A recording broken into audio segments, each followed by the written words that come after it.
Good afternoon, everybody. So, I am right now, for all my Maine people, I'm on my way right now to Augusta, to the Blaine house for a tea.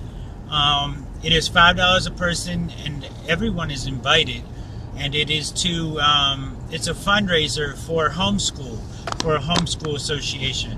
And so that's where I'm on my way to. So, as I was driving, I was thinking about Isaiah. Isaiah is my favorite prophet, and Isaiah chapter 55 is my favorite chapter of Isaiah, and so you hear me refer to it a lot. But Isaiah 55 verse 6 says, "Seek the Lord while he may be found. Call upon him while he is near." This verse suggests to me that the Lord's patience can be exhausted.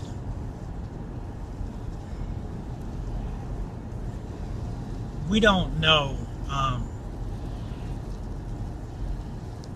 when that time would come, but that verse, it says to me that the Lord's patience can be exhausted.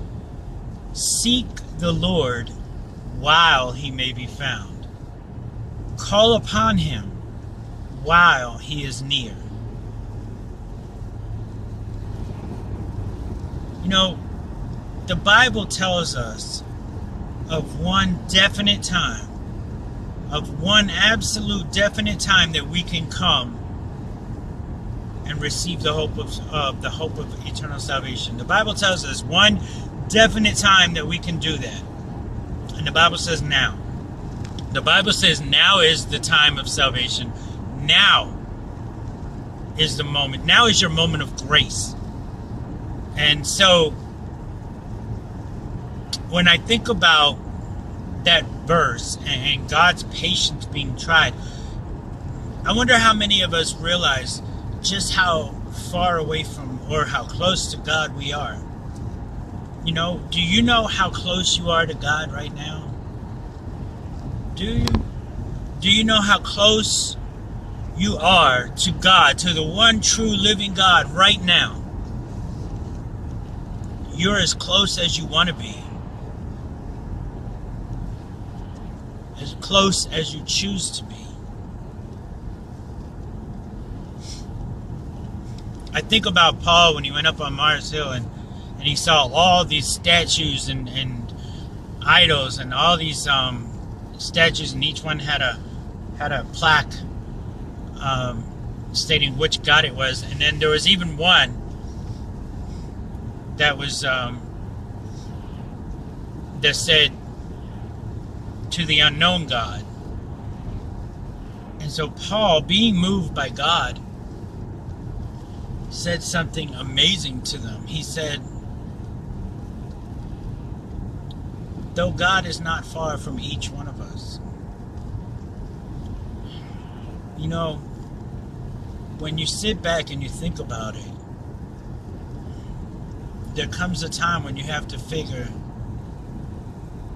do I really know how far away from God I am right now? And again, I say, you're as far away from God at this very moment that you choose to be, that you want to be. Because that's what it ultimately comes down to, a choice. You know, I can tell you honestly that I used to put on the act. I was an actor. You know, I was such an actor because I didn't just live in sin. I became my sin. Every single waking moment of my life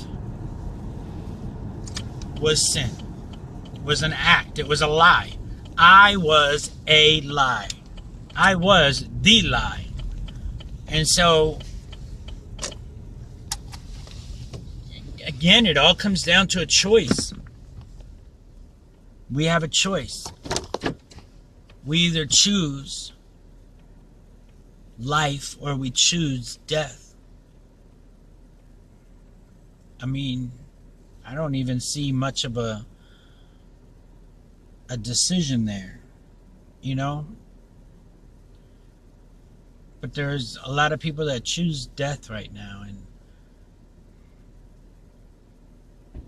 I want to encourage you that to choose life, because there is a life outside of the darkness in which you live right now. Whether you think that you live in darkness, or you know, want to accept or admit that you're unhappy or miserable or lonely, but outside of that darkness, there is a light and a life that is so phenomenal, unlike anything you've ever experienced.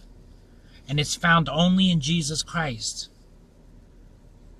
So I just wanted to say that. So God bless you all. Y'all have a blessed day, and I may be back before I get to Augusta. Who knows? God bless you all. Peace. I love you.